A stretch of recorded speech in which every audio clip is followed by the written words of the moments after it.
opérationnel. Comme je suis en train de citer ton nom parmi ton peuple, il y a des grandes manifestations de gloire. Répands ta grâce, Seigneur.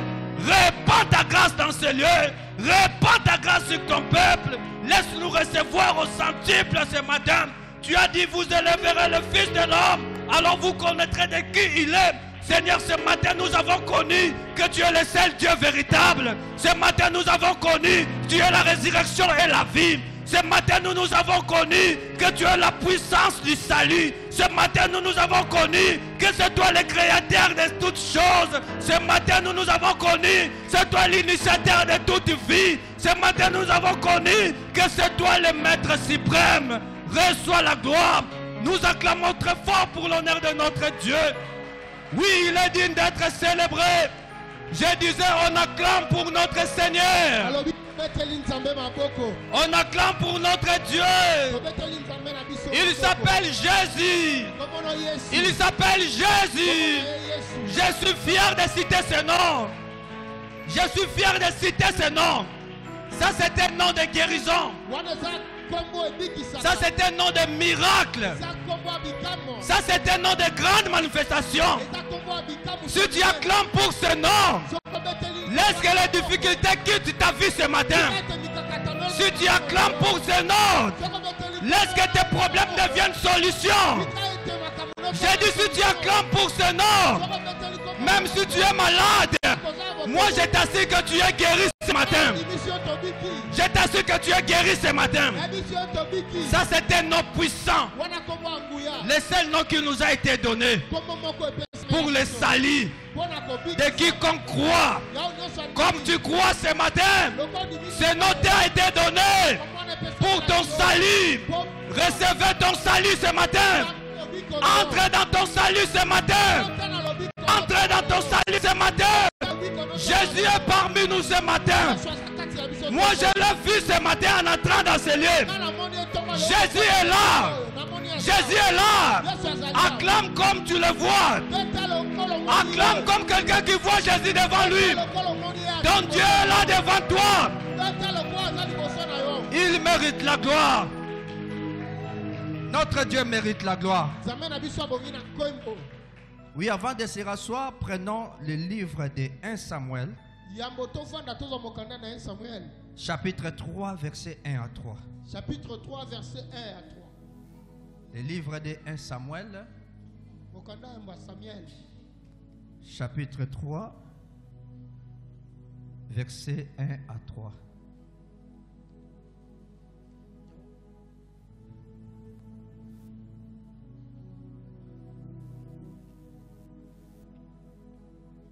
Moi, je peux lire, j'ai trouvé. Le jeune Samuel accomplissait le service de l'Éternel auprès d'Élie. À cette époque, l'Éternel parlait rarement aux hommes et les révélations que Dieu leur montrait n'étaient pas fréquentes. Une nuit, le prêtre Élie, dont la vue s'était très affaiblie et qui était presque aveugle, était couché dans sa chambre. La lampe sacrée brûlait encore et Samuel dormait dans le sanctuaire de l'Éternel, là où était déposé les coffres de Dieu. Alléluia. Que Dieu est bon et on peut se rasseoir. Que Dieu soit loué. Je bénis notre papa. Là où il est, que l'Éternel le bénisse abondamment. Pour cette grâce qu'il m'a fait d'être devant vous ce matin. Je bénis tous les hommes de Dieu. Nous sommes nombreux dans la salle. Que Dieu vous bénisse. Je bénis les hommes de Dieu et tous les fidèles de l'Éternel. Que Dieu vous bénisse. Recevez la bénédiction au nom de Jésus-Christ. Dieu, que Dieu soit loué. Nous avons notre thème de l'année. Année de la conquête. Or, pour avoir ce que nous voulons, il faut des processus pour arriver à la conquête. Parmi ces procédures, Nous avons en premier lieu la crainte de Dieu qu'on avait partagée dans le mois de janvier. Et à part la crainte de Dieu, nous avons le Saint-Esprit. On a eu le temps de parler sur le Saint-Esprit. Même si moi je n'avais pas eu la grâce de parler de ça, je suivrai cela même en direct. Parce que dans ce moment ici, j'étais gravement malade. Alléluia. Si vous me voyez crier le nom de Jésus,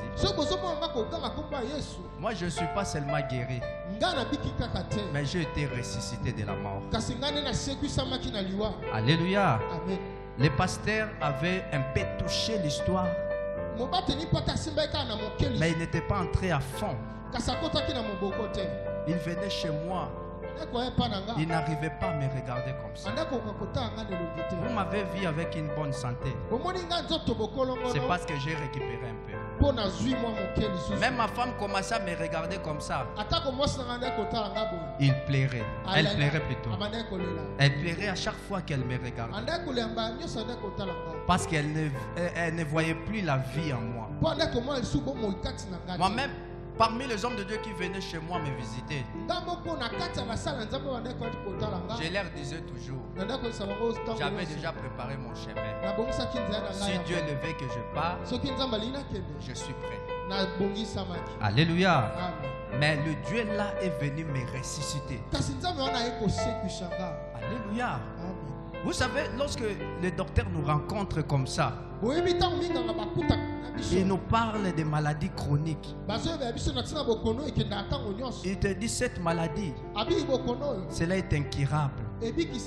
Toi tu vas rester avec ça jusqu'à ce que la mort va te trouver. Il te conseille d'accepter de vivre avec ça. Et pendant que tu es grave là, tu vois directement la mort. J'avais perdu l'espoir de vivre. J'ai posé tellement de questions aux gens. Est-ce que le Dieu que moi je sers, il me voit? Je ne croyais pas que Dieu me voyait. Je souffrais, je pleurais dans mes prières. Mais or, il y avait un temps que Dieu m'a dit. Il m'a dit, acceptez les traitements. Moi-même, mon témoignage est tellement grand. Chaque soir, lorsque les gens dormaient, je voyais Dieu auprès de moi en train de me traiter toute la nuit. Et le matin, c'est lui qui me réveillait. Il y avait un jour d'ailleurs qu'il m'a réveillé. Il m'a dit aujourd'hui, lorsqu'on va te tester, on te dira que ta maladie est aggravée. Mais moi je te dis, je te vois en bonne santé. Alors il m'a dit de se réveiller. Je me réveille comme ça, je me trouve dans mon lit. Je suis allé tester. La maladie était aggravée comme Dieu avait dit. Tout ça je voyais. Arrivé un temps, Dieu m'a dit ceci. Maintenant je t'ai guéri. Maintenant tu es guéri. C'est pour aller guérir aussi les autres. Avec des maladies chroniques que le monde parle, moi j'étais guéri pour aller guérir des maladies chroniques. Mon frère, ma soeur, j'ai douté un peu. Parce que je suis un humain. Avec tous les discours que le docteur nous parle, j'avais un peu de doute. Je suis resté comme ça en prenant toujours des médicaments. Et maintenant, ce médicament-là commençait à me faire du mal à l'intérieur. Je suis resté comme ça avec ma doute. Un jour, je venais du travail. Je rentrais chez moi à la maison. J'ai vu quelqu'un seulement devant moi. Il me faisait comme ça devant la voiture. Je me suis dit de ne pas démarrer parce que je m'étais arrêté quelque part. La personne est venue vers moi. Il me dit, tu es le pasteur? J'ai dit oui. Il m'a dit que j'ai un message pour toi. J'étais dans le bus de transport. Lorsque tu nous as dépassés avec ta voiture, Dieu m'a dit de te parler que tu es son serviteur. Il t'a déjà guéri. Pourquoi tu as des doutes? J'ai regardé la personne. Il ne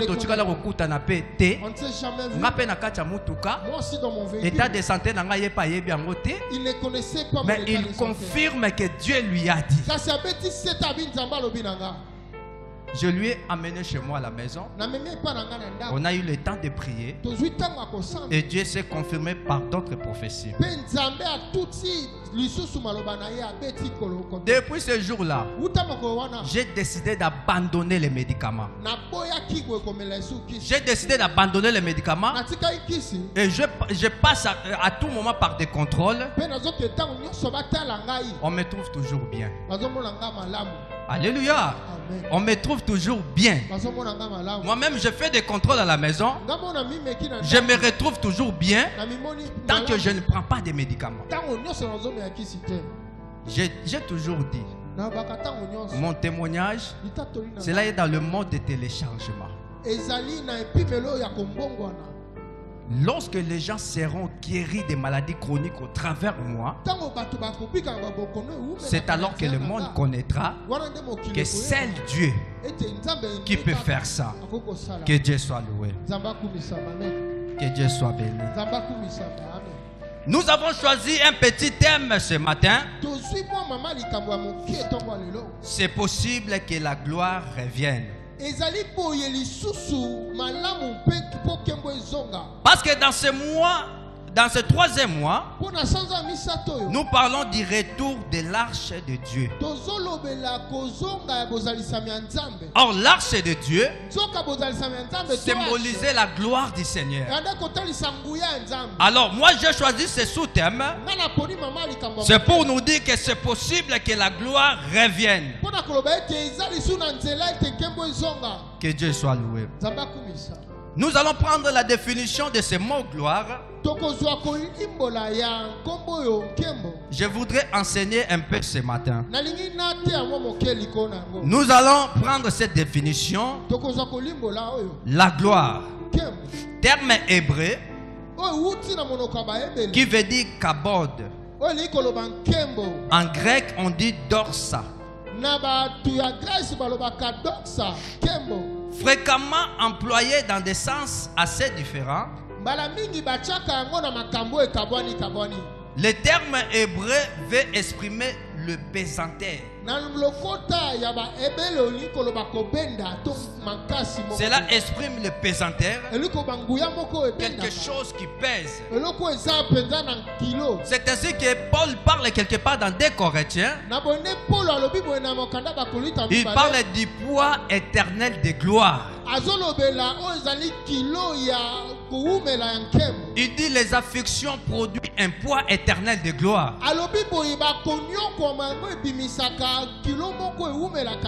C'est-à-dire celui qui a la gloire de Dieu avec lui, c'est quelqu'un qui pèse. Le diable ne va pas facilement te réussir. On ne peut pas te déplacer de ta fonction. C'est parce que tu as quelque chose qui pèse en toi. Dans le deuxième sens, cela veut dire ornement ou parure. C'est-à-dire lorsqu'on disait que Salomon portait de beaux habits, on faisait allusion de la gloire de ses habits. C'est-à-dire la gloire peut montrer l'ornement. Donc une belle parure devant les gens. Cette gloire était manifestée dans les temps le plus reculé, dans le temple. D'où dans le lieu saint, dans les lieux très saints, où la Bible confirme que Dieu descendait de temps à autre. C'était pour parler avec avec les sacrificateurs qui entraient dans le lieu très saint. Alléluia. Amen. Et Ésaïe aussi dit de son tour, il dit, il a vu l'Éternel assis sur un trône plus élevé. Et le pan de sa robe couvrait le tabernacle de gloire. C'est-à-dire, cette gloire se manifestait là où il y avait l'arche de Dieu. Et cette arche symbolisait la présence de Dieu. Elle était déplacée des moments graves de l'histoire d'Israël devant le Jourdain. Il n'y avait pas de moyens pour traverser le Jourdain. Ça demandait l'arche de l'alliance afin que ce peuple puisse traverser à sec. Devant le muraille de Jéricho, il y avait une barrière que ce peuple ne pouvait pas traverser. Il demandait l'arche pour que le muraille de Jéricho puisse s'écrouler. Alléluia. Amen. Cette arche, cela donnait de l'assurance à ce peuple d'Israël. À tout moment qu'ils avaient un combat, ils faisaient appel à l'arche. Et lorsque l'arche venait dans leur camp, la victoire était assurée. Mais maintenant, du temps d'Élie, les sacrificateurs, l'auteur nous relate une histoire d'un homme de Dieu intègre qui était Élie.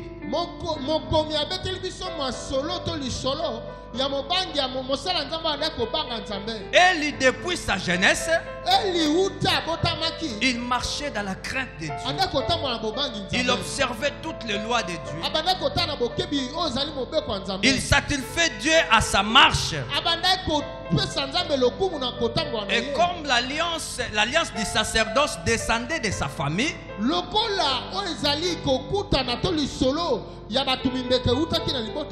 Élie était devenu vieux. Il a fallu qu'il puisse préparer une descendance, des gens qui vont le succéder après sa mort. Élie a choisi ses enfants. Parce que d'après l'ordre du sacerdoce, la sacrificature restait dans la famille d'Aaron. Alors il a fallu qu'Élie prépare au fini et fini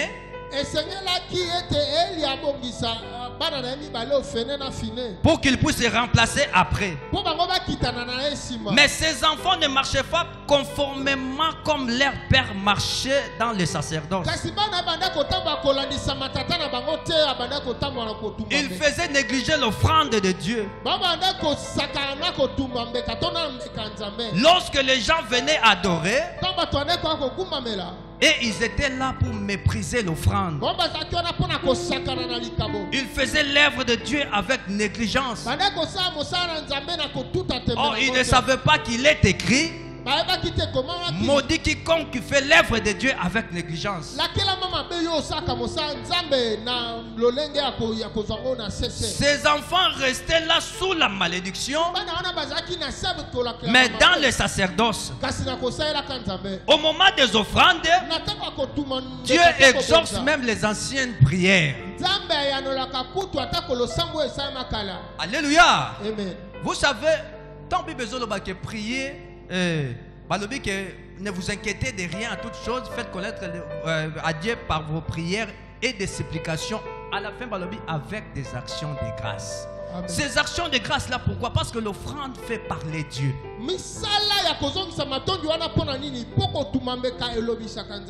Parce que Dieu ne mange pas l'offrande que nous présentons, mais il mange l'obéissance du sacrifice. Au moment de l'offrande, Dieu exauce des anciennes prières. Vous allez voir le cas de Zacharie. Zacharie avait longtemps demandé l'enfant auprès de Dieu. Mais il n'avait pas reçu l'enfant. Il était devenu vieux. En entrant dans le temple de Dieu, selon le tour de sa classe ou le tour de sa famille, la Bible dit que Zacharie a rendu déjà service à Dieu. Mais au moment du parfum, l'ange de l'Éternel s'est présenté devant Zacharie. Il dit à Zacharie, Dieu a écouté ta prière. Alléluia. Amen. Au moment du parfum, cette femme prostituée, elle est venue répandre son parfum dans le pied de Jésus. Jésus dit au monde par la femme, partout où la bonne nouvelle sera prêchée, on parlera en mémoire de cette jeune femme. Au moment de l'offrande, Dieu le prend avec sérieux. Alléluia. Amen. Alors les enfants d'Élie, ils négligeaient l'offrande de Dieu. Or, lorsque quelqu'un néglige l'offrande de Dieu, Dieu les rejette. Et Dieu enlève sa gloire. Dieu décida de retirer sa gloire dans la sacerdoce. Car la Bible dit, la parole de Dieu était devenue rare à ce temps-là. Les visions n'étaient pas fréquentes. Or, un peuple sans révélation, c'est un peuple mort. Alléluia. Ne négligez pas l'offrande dans votre vie. Nous sommes de ces pasteurs-là. Nous ne sommes pas des matérialistes. Au moment où nous voulons prêcher, rester dans l'offrande, vous allez commencer à nous regarder comme des matérialistes. Mais comme j'ai ouvert cette parenthèse, c'est pour te dire, ne négligez pas l'offrande de Dieu. Que Dieu te bénisse. Lorsque Dieu enlevant sa gloire dans le sacerdoce, tout commençait à se faire charnellement. Pourquoi? Parce que Élie était devenu vieux et ne pouvait plus contrôler l'ordre de l'église. Je conseille à quelqu'un dans la salle, même si tu deviens vieux, pour l'éducation de tes enfants, n'abandonne pas. Alléluia. Amen. Pour l'éducation de tes enfants, n'abandonne pas. Dieu peut arrêter sa gloire dans ta famille à cause de la mauvaise marche de tes enfants. À des fois, les enfants profitent. Lorsque le père devient vieux, il profite de faire n'importe quoi. D'ailleurs,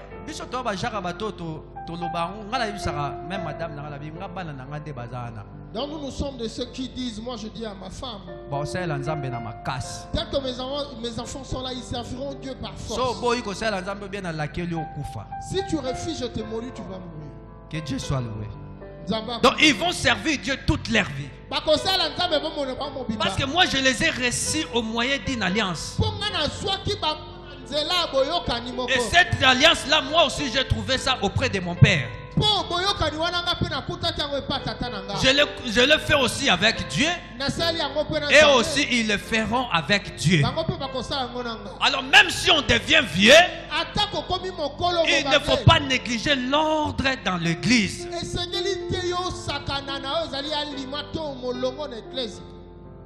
Ce qui a fait que Dieu puisse enlever sa gloire dans le sacerdoce, c'était parce que les enfants de Dieu les enfants d'Élie qui allaient succéder à Élie ne marchaient pas d'après la vision de leur père.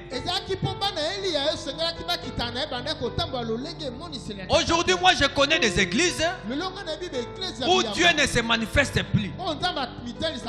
Pourquoi? Parce que à la mort de leur visionnaire, les enfants ne se préparaient pas pour lui succéder. Les enfants ne marchaient pas d'après la vision de leur père. Et après la mort de leur visionnaire, c'est le déluge. On ne parle plus de cette église.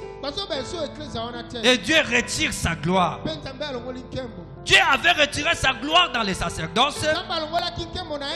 C'était parce que l'adoration était abandonnée par les sacrificateurs.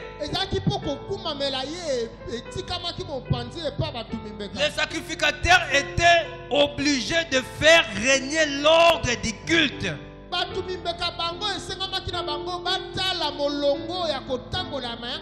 Oh, dans ce moment-là, Élie, qui était devenu vieux, ne faisait plus voir les histoires du temple. Ces enfants qui allaient accomplir les sacerdoces, ils faisaient de n'importe quoi au lieu de faire régner l'adoration. Et à cause de cela, Élie qui recevait direct de Dieu,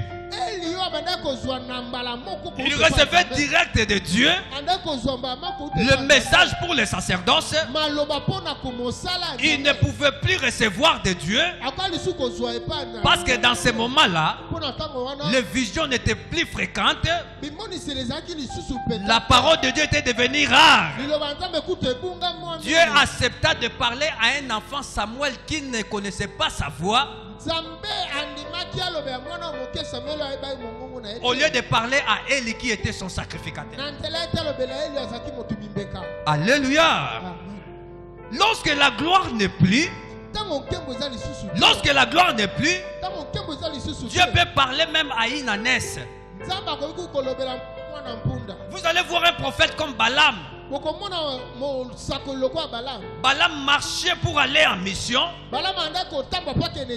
mais en cours de route, Dieu a ouvert la vision à l'ânesse. L'ânesse pouvait le voir et il pouvait parler, mais pendant que le prophète était à côté, ne voyait absolument rien.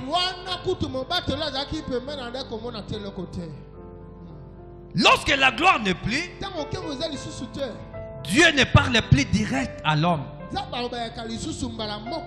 Il y a toujours des prophètes qui amènent des révélations. Amen. La Bible dit du même temps, Dieu suscita un homme de Dieu venu vers Élie. Il regarda Élie. Il dit: ainsi parle l'Éternel. Loin de moi la pensée de garder ta famille dans mon œuvre. Voici le temps arrive où je retrancherai ton bras et les bras de ton père, en sorte qu'il n'y en aura plus de vieillards dans ta maison.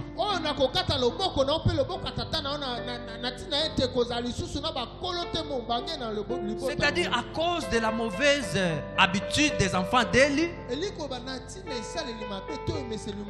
cela a rompu l'alliance de génération en génération. Parce que Dieu avait juré à Aaron que des générations après lui servira dans le temple. Mais à cause de cette erreur, Dieu décida de changer l'ordre des choses et de chasser cette famille de son sacerdoce. Et il dit: vous n'aurez plus de vieillards dans votre maison. Le prophète dit encore à Élie, Dieu dit: je m'établirai un sacrificateur fidèle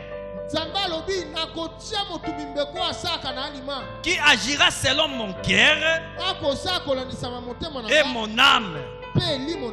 Quiconque restera dans ta maison viendra se prosterner devant lui pour avoir une pièce d'argent et un morceau de pain, et dira à celui-ci: attache-moi, je t'ai pris à l'une des fonctions des sacerdoces afin que j'aie un morceau de pain. Voilà la malédiction de la descendance d'Élie. Aujourd'hui dans nos églises, nous avons la descendance d'Élie. Des serviteurs de ventre. Et il ne peut que travailler pour manger. Il ne sert que Dieu pour avoir quelque chose à manger.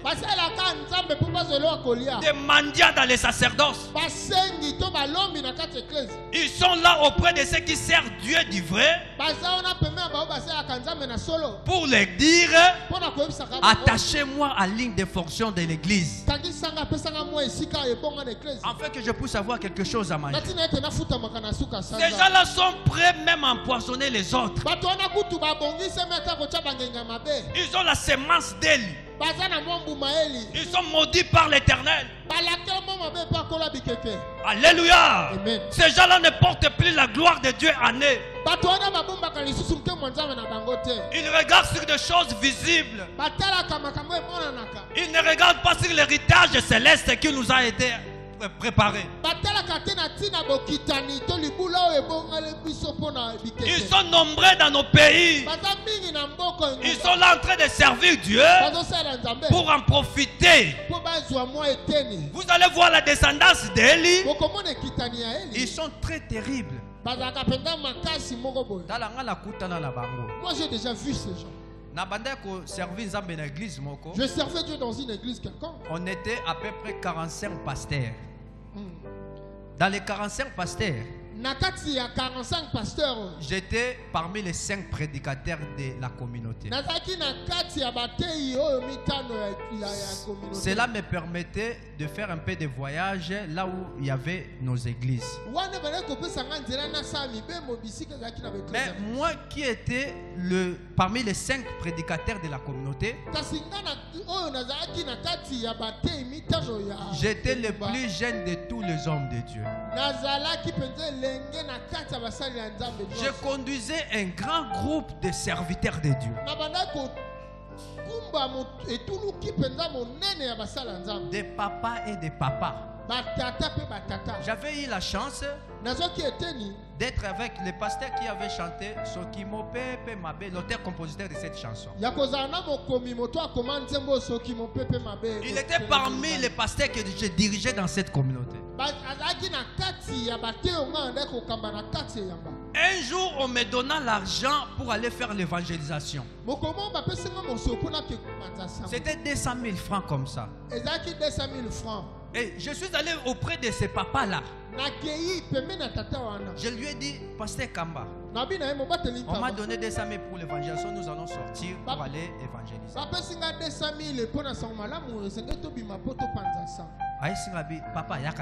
Il me dit, papa, viens. Un ancien pasteur, hein? Dans ces temps-là, moi je ne portais même pas l'âge de son ministère.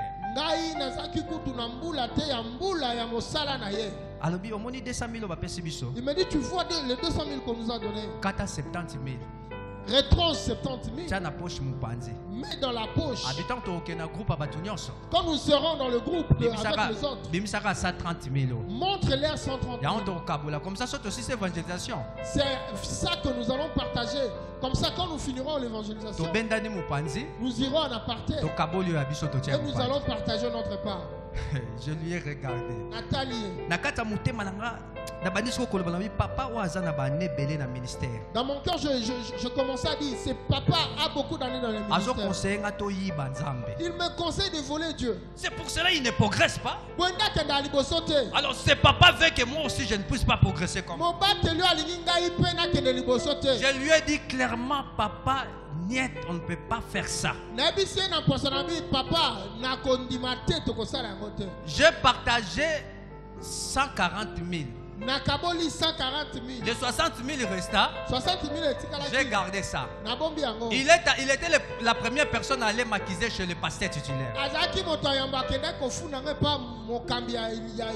Or, lorsqu'il venait pour maquiser, moi déjà j'avais remis l'argent qui restait. Le pasteur titulaire a seulement reçu l'accusation.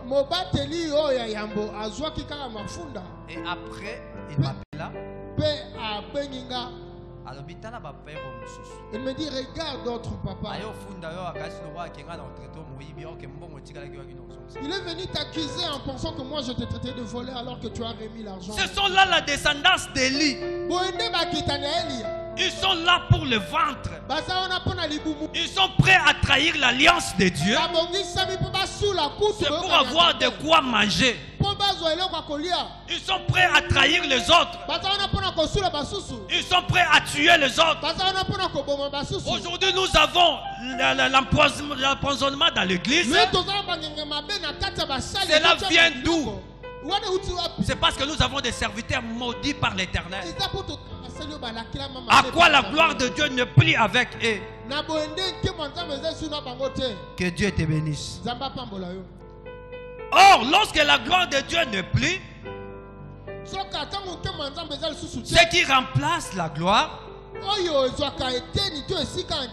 c'est l'esclavage, c'est la mort, c'est la captivité, c'est la déportation, c'est le combat.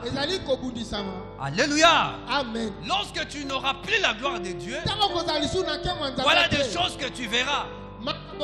Tu verras l'esclavage dans ta famille. Il y a des gens qui sont tellement liés parce que la gloire ne t'est pas là. Lorsque le diable les cherchait, il y a des gens qui sont liés. C'est parce qu'ils n'ont plus la gloire de Dieu. Lorsque la gloire ne plus, la mort est remplacée. La captivité est là. Oh, après cela, la Bible a dit qu'Israël a connu un combat. Un combat ride des ennemis. C'était les ennemis de tous les temps. C'était les Philistins. La Bible a dit que les Philistins ont bâti Israël. Ils tuèrent beaucoup de gens. Au lieu qu'Israël se répande et cherche la gloire de Dieu, ils décidèrent de faire venir l'arche de Dieu au milieu d'une race maudite. Alléluia. Amen. À des fois dans la vie. Vous savez, des fois dans la vie, si tu n'es plus avec Dieu, tout ce qui est l'œuvre de Dieu devient une malédiction pour ta vie. Alléluia. Amen. Des fois, des fois, si la gloire de Dieu n'est plus dans ta vie, tu imposes la main sur quelqu'un, tu acquiers encore la malédiction. Que Dieu soit loué. Au lieu qu'Israël se répande, ils ont décidé de faire venir l'arche de Dieu. Dieu a décidé même que son arche soit prise par les Philistins à cause des péchés de ses enfants. Parce que l'arche de Dieu symboliser présence sans âme. Parce que l'arche est déjà là, l'arche représentait la présence de Dieu. Si Dieu combattait avec force, Israël allait avoir la victoire. Mais un peuple maudit ne peut pas avoir la victoire de Dieu. Dieu a décidé que l'arche soit prise et on l'amena le même jour. Les deux fils d'Élie mourirent dans le combat. Le même jour, Élie lui-même est mort. Le même jour, la femme de l'un des fils d'Élie, elle était enceinte. À cause de cette douleur, elle enfanta. Et il appela son fils Ikabod. C'est pour dire la gloire est bannie d'Israël. Auparavant, Dieu avait décidé d'enlever seulement sa gloire dans les sacerdoces parce qu'il préparait déjà Samuel. Mais lorsqu'ils ont décidé d'engager Dieu dans le combat, Dieu maintenant a décidé que sa gloire soit prise pour que toute la nation vive quoi? La désolation.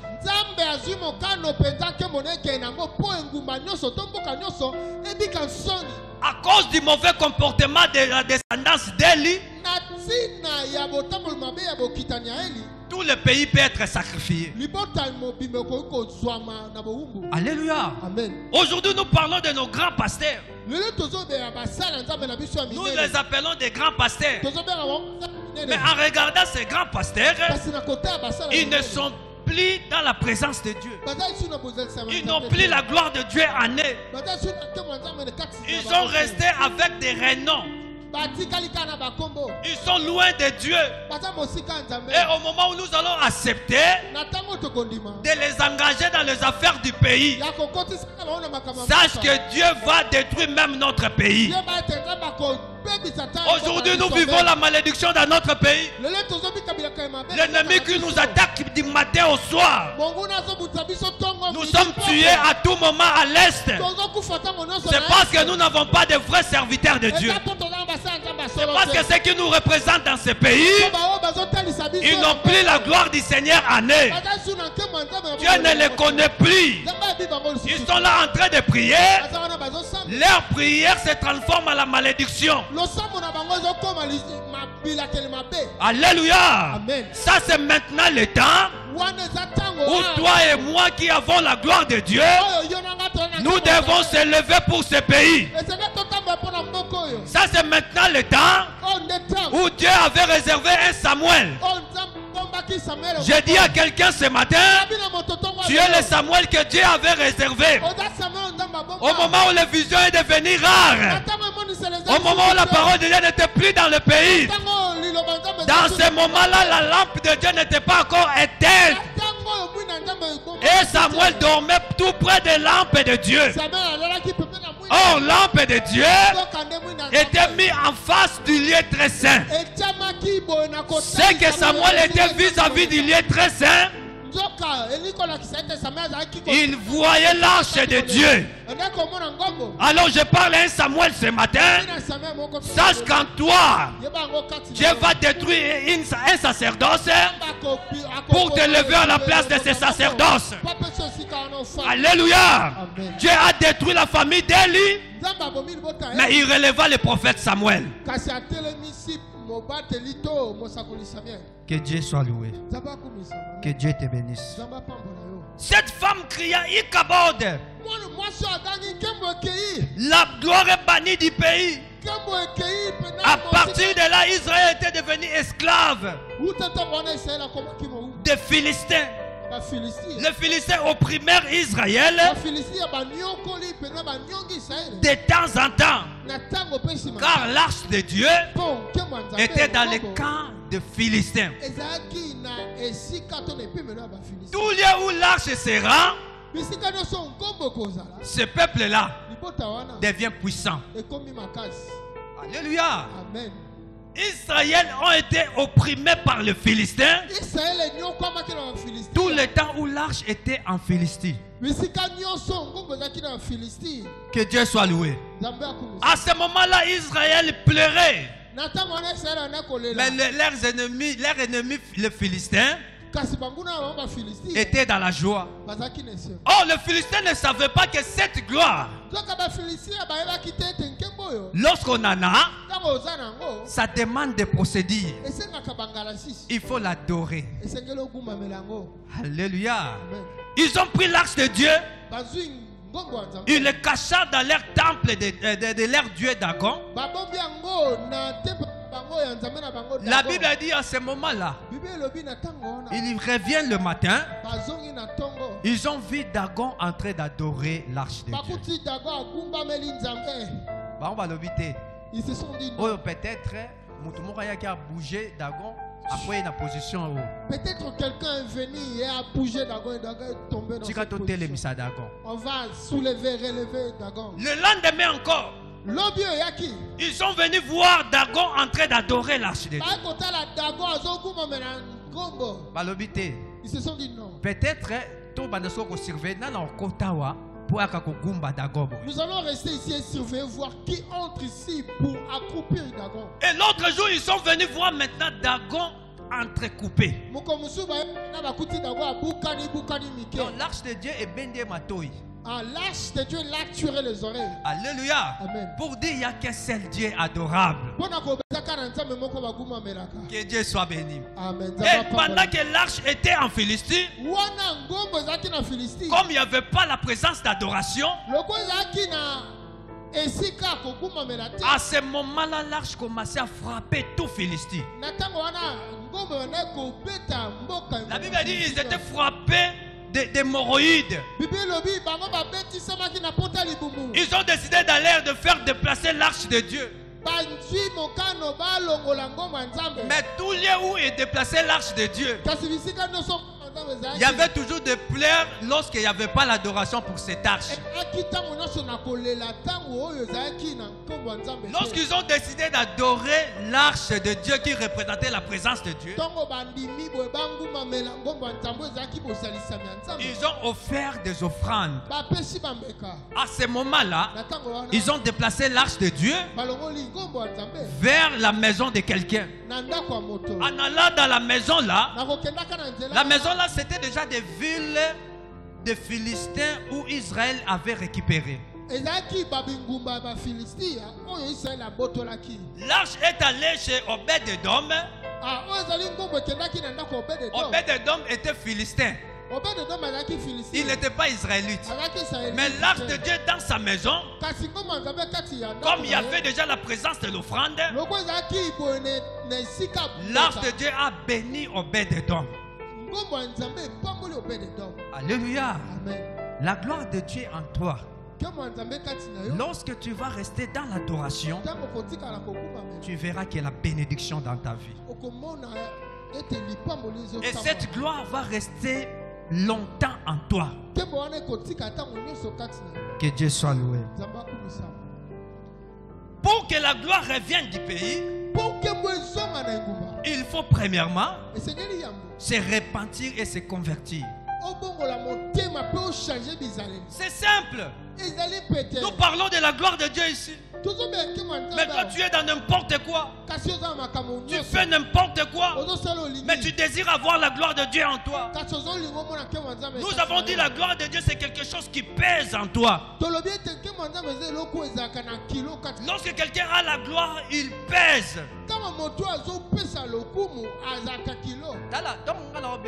Comment je Dieu m'a fait voir les gens qui vous tuaient. Ce n'était pas une seule personne. C'était un groupe, une réunion générale de toute la famille. Ils se sont dit, comme nous avons vraiment essayé de tenter à plusieurs reprises, nous allons réunir nos forces.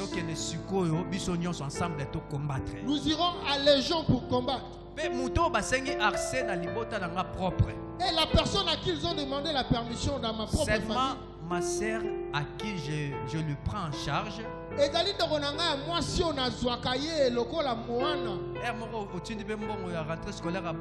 de temps en temps tu avoir l'argent pour les études des enfants.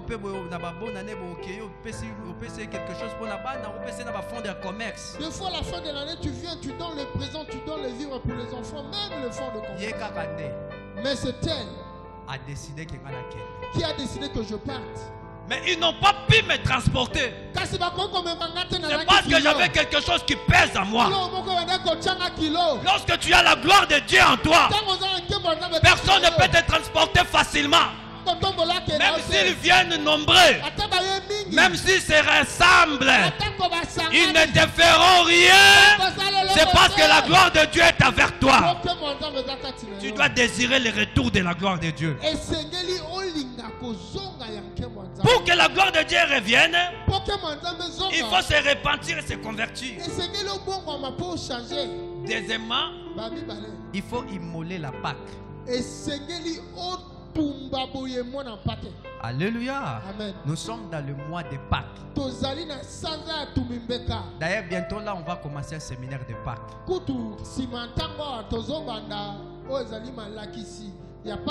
Mais moi, je t'annonce ce matin, la Pâque a déjà commencé.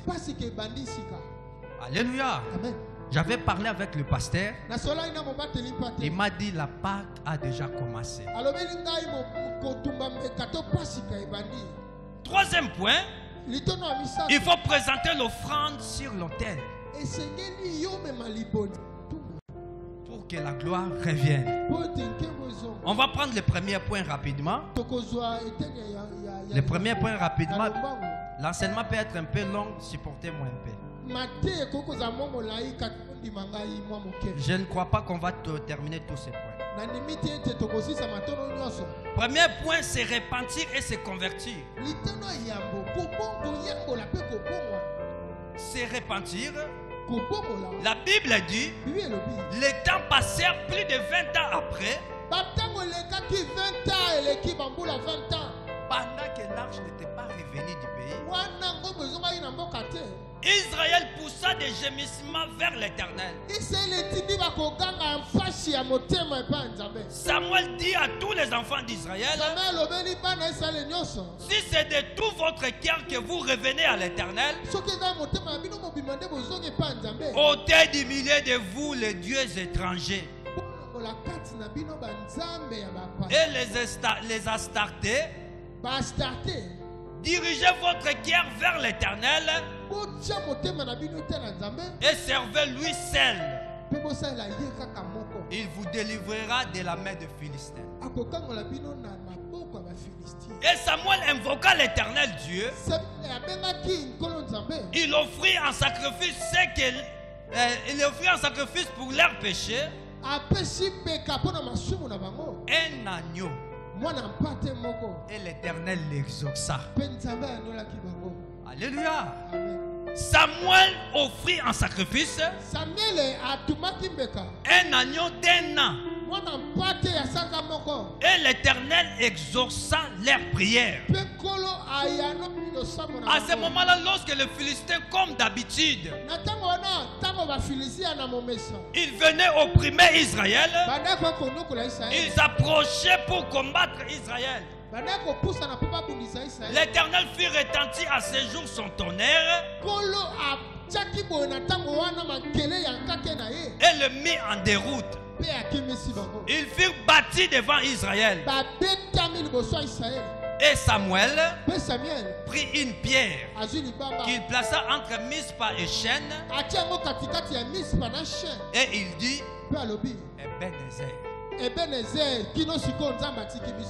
Alléluia. Amen. Alléluia. Amen. Au moment où tu vas sentir que rien ne marche, au moment où tu vas sentir que Dieu ne plie avec toi, c'est le moment de se repentir, de se convertir. C'est le moment d'enlever tout ce qui est Dieu étranger en toi. Des fois, nous avons des dieux étrangers que nous servons dans nos vies. La cupidité que tu as là, c'est déjà un Dieu étranger que tu adores. Tu as un péché chéri que tu ne veux pas abandonner. C'est déjà un Dieu étranger que tu as. Tu aimes tellement l'impudicité. Dans une dimension où tu es prêt de te séparer de Dieu. C'est déjà un Dieu étranger que tu as. Et la gloire ne peut pas demeurer en toi. Lorsque tu es comme ça, ce que Dieu veut de toi, c'est une repentance sincère. Que tu reviennes à lui de tout ton cœur. Au moment où tu vas revenir à Dieu, à ce moment-là, toi aussi tu crieras Ebenezer. Parce que l'Éternel ne t'abandonnera jamais. L'Éternel va combattre pour toi. Tout le combat qu'on t'avait réussi avant, cela ne sera plus réussi après. C'est parce que là l'Éternel prendra charge de toi. Alléluia. Amen. Le deuxième point, c'est immoler la Pâque. Immoler la Pâque. Nous avons parlé des offrandes ici. Samuel a pris un agneau, il le sacrifia et Dieu exauça. Mais c'était déjà l'ombre des choses pour la Pâque. Or la Pâque, C'est souvent lorsque nous sommes accablés par la souffrance, à cause de la prise de l'arche. Car lorsque l'arche est prise, c'est la désolation qui remplace la déportation, la captivité et la souffrance, en même temps la mort. Alors qu'est-ce qu'est la Pâque? La Pâque veut dire une fête solennelle que les Juifs célèbrent tous les ans.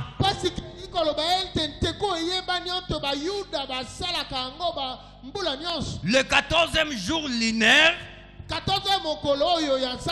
après l'équinoxe du printemps, en mémoire de leur sortie d'Égypte. Lorsque quelqu'un fait la Pâque, il rappelle à Dieu sa délivrance. Même si tu es accablé par ton ennemi, en rappelant Dieu ta délivrance, sache que Dieu va savoir que toi tu es déjà un homme délivré. Que Dieu soit loué. Amen. La deuxième définition de la Pâque, c'est une fête chrétienne qu'on célèbre la mort et la résurrection de Jésus. Cette deuxième définition porte un S à la fin. Un S. Donc c'est-à-dire la Pâque du temps de Jésus, on l'écrit avec S à la fin. C'est pour dire que la première Pâque était une fête particulière. C'était la délivrance d'une seule famille israélienne. Mais la seconde Pâque exprime la sortie collective. Notre délivrance. Alléluia. Amen. Alléluia. Amen. Mais la Pâque tout court veut dire la sortie ou passer par-dessus ou épargner. La Pâque, c'est une fête qui met fin à une vie et marque un nouveau début. Elle détermine la sortie, c'est-à-dire la délivrance totale. La Pâque fait commencer une nouvelle histoire. Alléluia. Alléluia. Amen. Je sais que tu as saisi toutes ces définitions. La Pâque peut faire commencer une nouvelle histoire. D'où vient la Pâque? Il y avait un peuple de Dieu qui vivait dans un pays étranger, à qui on opprimait sans cause. Ce peuple demeurait plus de 4 générations dans la dure servitude. Il travaillait sans salaire. Ils ne profitaient pas des lèvres de leurs mains. Ce peuple vivait sous la malédiction à cause du péché de leur père Abraham. Cela a conduit ce peuple dans l'esclavage. Dieu les a donné d'eau. Ils n'avaient plus la gloire de Dieu dans la prison. Ce peuple demeurait dans la souffrance. Mais ce qu'ils avaient de mieux, c'est parce qu'ils détenaient une promesse. À chaque fois qu'il y avait le changement d'une génération, le seul héritage qu'on laissait à l'autre génération,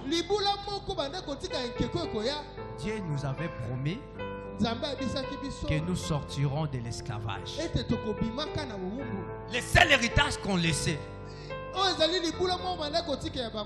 Ce peuple était détenteur d'une promesse. Et Dieu avait décidé un jour de sauver ce peuple. Et arrivé le temps où devrait s'accomplir la promesse de Dieu, Dieu envoya Moïse pour libérer son peuple. Car, dit-il, j'ai entendu la souffrance que font pousser mon peuple, et leur cri est monté jusqu'à moi. Au même instant, Moïse se présenta devant Pharaon.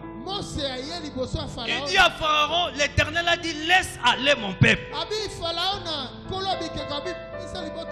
Pharaon dit à Moïse, qui est l'Éternel, pour que j'obéisse à sa voix. Alléluia. Tes ennemis ne connaissent pas la puissance de ton Dieu. Mais lorsque Dieu agira, c'est ainsi qu'ils vont connaître que tu as un Dieu. Pharaon pouvait dire à Moïse, qui est éternel. Il se voyait lui le puissant roi du monde. Comment il peut obéir à l'ordre d'un autre homme? Il dit, pour que j'obéisse à sa voix.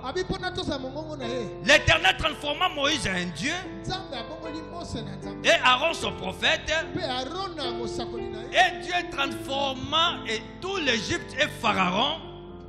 Dieu transforma tout l'Égypte et Pharaon à des spectateurs de la gloire de Dieu. Alléluia. Lorsque Dieu a transformé Moïse, il a transformé aussi Aaron. Mais les ennemis aussi devraient être transformés. Ils seront là pour voir ta délivrance à l'œil. Alléluia. Amen. Moïse commença à frapper Israël de plaies.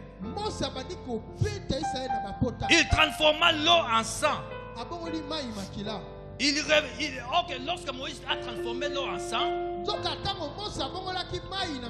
Pharaon aussi avec ses magiciens, ils ont relevé les défis de Dieu. Alléluia. Amen. Lorsque Moïse a fait sortir les serpents, Pharaon aussi avec ses magiciens, ils ont fait sortir leurs serpents. Même si les serpents de Moïse ont englouti les serpents de Pharaon, mais au moins ils ont relevé aussi les défis. Que Dieu soit loué. Moïse ne frappa des bourses. Des bourses qui se promenaient dans le bétail.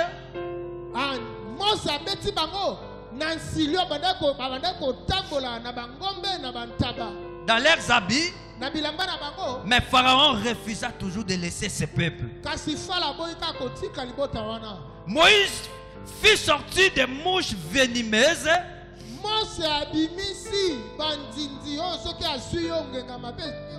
qui le piquaient et le transmettaient la maladie. Mais Pharaon refusa toujours de laisser ce peuple. Moïse le frappa de la mort de leurs bestiaux. Mais ils ne changèrent pas d'avis. Il fit frapper des ulcères qui les atteignirent, mais ils endurcirent toujours leur cœur. Moïse invoqua la grêle. La grêle de feu qui a tué des animaux, des personnes en grand nombre. Mais Pharaon résistait toujours. Il envoya même des ténèbres sur toute la surface de l'Égypte pendant 3 jours, à quoi le soleil ne se levait pas. Mais Pharaon n'a pas voulu laisser aller Israël. Or, la cause que Dieu avait envoyé Moïse pour libérer Israël, c'était pour aller présenter l'offrande à Dieu. Lorsque l'offrande est présentée, la gloire revient toujours. Que Dieu soit loué. Le 10e jour de ce mois, L'Éternel dit à Moïse, je ferai venir une plaie sur Pharaon et l'Égypte. Après, il vous laissera partir d'ici. Il vous cherchera même de chez lui. Et il dit à Moïse, le 10e jour de ce mois, on prendra un agneau. On est allé présenter Jésus devant Pilate. Pilate regarda Jésus. Il comprit que c'était un agneau sans tache. Il envoya Jésus vers Hérode. Hérode regarda Jésus. Il vit que c'était un agneau sans tache. On l'envoya vers les sacrificateurs Anne. Anne regarda Jésus. Il dit, vous ne voyez pas que c'est dans votre intérêt que c'est le mère pour la délivrance de tous. Dans ce moment-là, ils ont jugé que Jésus était l'agneau pascal. Et Jésus a accepté qu'il soit immolé. Et avant sa mort, il regarda de loin. Il vit que c'était déjà la Pâque, où la naisse était liée toujours. C'était déjà la Pâque, où la naisse était déjà liée. Il envoya ses disciples. Il dit, allez délivrer cette ânesse. Allez délivrer cette ânesse. Si on vous demande pourquoi, vous direz que c'est l'Éternel qui nous a envoyés. Ce matin, moi je suis venu dans ce lieu délivrer une ânesse dans la salle.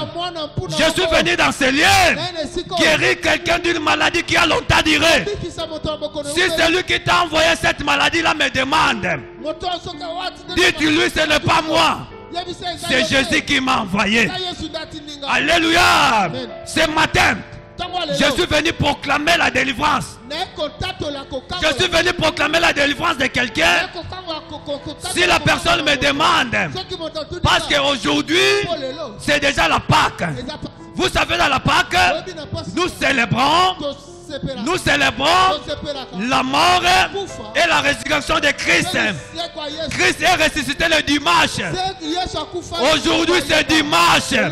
C'est le jour de la résurrection. C'est ainsi que je suis en train de déclarer sur tout ce qui est mort, afin d'entendre la voix et de comprendre qu'aujourd'hui c'est le jour de la résurrection. Tout ce que tu avais perdu mort, je suis en train de déclarer, c'est aujourd'hui le jour de la résurrection, que cela ressuscite au nom de Jésus. Ton espoir que tu avais perdu, je déclare ce matin, c'est aujourd'hui la fête de la résurrection, que cela ressuscite au nom de Jésus-Christ. Lèvons-nous, nous allons prier. Que Dieu soit loué. Que Dieu soit loué. Tu vas dire à Dieu, ce matin, j'ai compris que la gloire peut venir à moi. J'ai compris que c'est possible que la gloire revienne. Je veux que la gloire revienne à moi ce moment. Je veux que la gloire siège ma vie ce matin. Je veux que la gloire fait de moi ta demeure. Élevons nos deux mains. Dis à Dieu. En ce moment, j'ai besoin de recevoir ta grâce dans ma vie. J'ai besoin d'entrer et expérimenter ta puissance, la puissance de ta gloire. Parce que si ta gloire vient dans ma vie, tout ce qui était mort va ressusciter au nom de Jésus. Des fois, tu as des moments que tu pleures toi-même dans la maison. Tu as des choses qui n'avancent pas avec toi. Tu regardes ton cas là qui a longtemps duré. Moi, j'ai expérimenté cela. À des moments où on pleure nous-mêmes dans la maison. Parce que ce problème-là que tu ne crois plus à sa résolution. Mais ce matin, je te dis que c'est possible que la gloire de Dieu revienne dans ta vie. Tu vas prier, prions au nom de Jésus-Christ. Fais revenir la gloire du Seigneur en toi. Seigneur, si tu sièges en moi, j'aurai quelque chose qui pèse. Si tu sièges toujours dans ma vie, je vais peser lourd et mes adversaires ne seront plus, éternel Dieu, me transporter. Ce matin, je veux ta gloire. Ce matin, je désire avoir ta gloire. Ce matin, je veux, Seigneur, posséder ta gloire. Ce matin, je veux que tu sièges à moi. Ce matin, je veux que tu fasses de moi ta demeure. Répands ta gloire, Seigneur. Répands ta gloire, Seigneur. Lorsque ta gloire est là, la captivité n'a plus une place. Lorsque ta gloire est là, la mort n'a pas une place. Lorsque ta gloire est là, la maladie n'a pas une place. Seigneur, je crois à ta parole. Répands ta gloire. Répands ta gloire, Seigneur. Répands ta gloire parmi nous. Répands ta gloire dans la salle. Répands ta gloire sur ce peuple. Reviens dans ta gloire. Reviens dans ta gloire, Seigneur. Reviens dans ta gloire ce matin. Reviens dans ta gloire, le très haut. Répands ta grâce. Répands ta grâce, Seigneur. Répands ta gloire. Répands ta gloire, Seigneur.